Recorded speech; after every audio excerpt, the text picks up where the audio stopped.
What's up mga ka-magic, may tudlo na sa bagong magic tricks mga ka-magic. Kung nakita nyo ka-magic ring, baga ka na nga ring mga ka-magic, yan.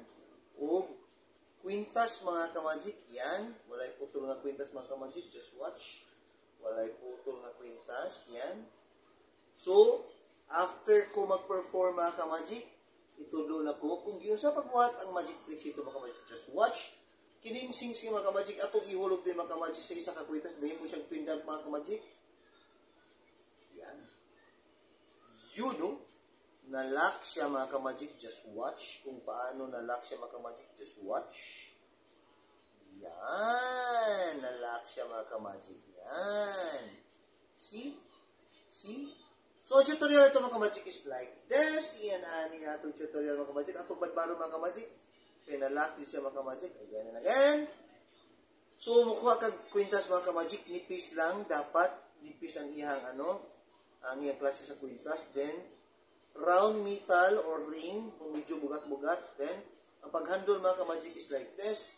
Duha lang ka tudlo ang gamiton. Then, mga ka-magic. Yan ang pagpakita sa kwintas. Then, ang ring mga ka-magic, assuming hulog-hulog ka kuno mga ka-magic. Yan, dili pa. Then after na mga ka-magic, kung ready na ka mag-perform mga ka-magic, yan, ipakita sa naman siya audience, hulog-hulog, na diligid siya mahimong pindan. So, 3 times mga ka-magic. After that, mga ka-magic, like that. Then, pang last, kung ready na ni mo himong pindan mga ka-magic, ang gimmick ni nani mga ka-magic is like this.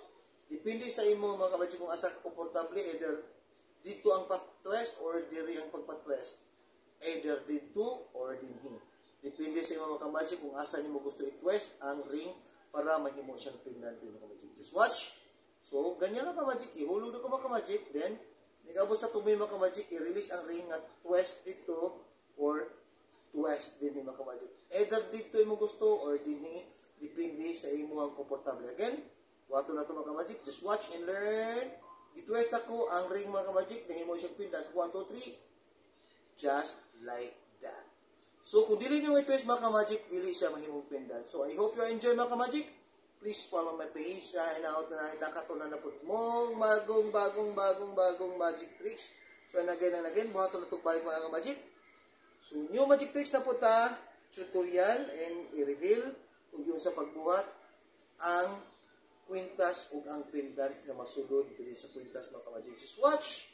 Again, ipakita sa audience, hulog-hulog, ayaw sa gitwest. Yan.